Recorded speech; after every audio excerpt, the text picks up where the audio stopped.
लाड़काणो मां ॾिसूं था अब्दुल रहमान तुनियो जी ही रिपोर्ट। पूरी सिंध जियां लाड़काणे में भी योम इनहदाम जन्नतुल बकी के मौके ते मुख़्तलिफ़ मज़हबी तंज़ीमुनि तरफ़ां अलॻि अलॻि एहतजाजी रैलियूं कढी वयूं।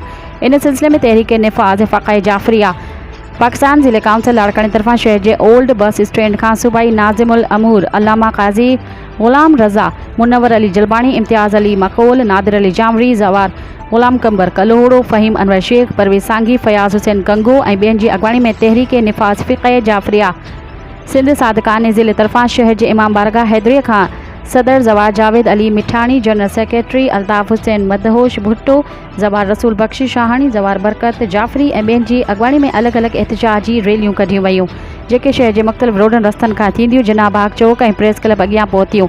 इन मौके ते मथियनि अॻवाननि चयो त 8 शवाल जो ॾुखाईंदड़ ॾिहाड़ो 10 मुहर्रम हराम ऐं 21 रमज़ान खां घटि न आहे। जो हिन ॾिहाड़े ते जन्नतुल बकी ऐं जन्नतुल मौला खे मिसमार करे पैगम्बर रसूल सल्लल्लाहु अलैहि वसल्लम जी न्याणी फ़ातिमा ज़हरा सलावतुल सलामुल्लाह अलैह ऐं ॿियनि अज़ीम हस्तियुनि जी मुक़दस मज़ारुनि खे शहीद कयो वियो जंहिं सां पूरे आलम इस्लाम जी दिलियूं अॼु बि रत जा ॻोढ़ा रोई रहियूं आहिनि।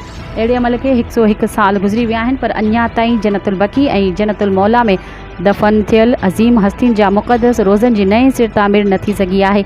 जिन हस्तियुनि काइनात के अमन भाईचारे ऐं मोहब्बत जो पैगाम ॾे काइनात के इल्म ऐं इख़लाक़ जी दौलत सां मालामाल कयो ऐं दुनिया के नाले वारा साइंसदान दानिश्वर ऐं आलम ॾिना आहिनि। असीं आलमी इदारनि ऐं पाकिस्तान जी हुकूमत खां मुतालबो कयूं था त पंहिंजे ऐवाननि में आवाज़ बुलंद करे जल्द खां जल्द जन्नतुल बकी ऐं जन्नतुल मौला जी नई सिर तामीर कराए आलम इस्लाम में छायल बेचैनी ख़त्म कई वञे।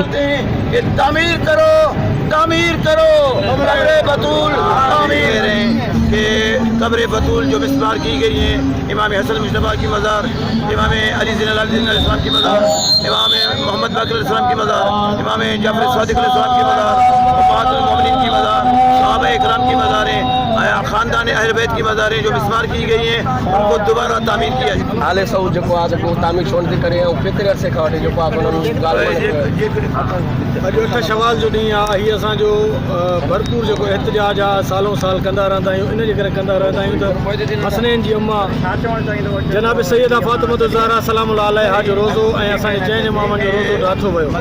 असांजो पुरज़ोर मुतालबो इहो ई आहे त जनाब सैयदा जो ऐं असांजे चइनि इमामनि जो रोज़ो तामीर कयो।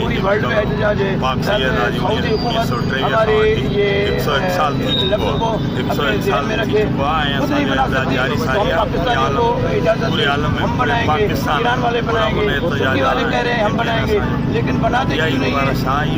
ऐसी मुसलमान है कलमा रसूल का पढ़ना है और उनकी बेटी की मदद सोशल एक्टिविस्ट डॉक्टर नबी फलेरी दोस्तों ही 8 शवाल असां मुसलमान ये जो है वॾो तमामु दर्द भरो ॾींहुं आहे मदीने में असांजी रसूल जी धी मसवार थी वई। असां दिली तरह ॾाढा रुआ आहियूं हाल सऊद वारनि ज़ुल्म कयो आहे।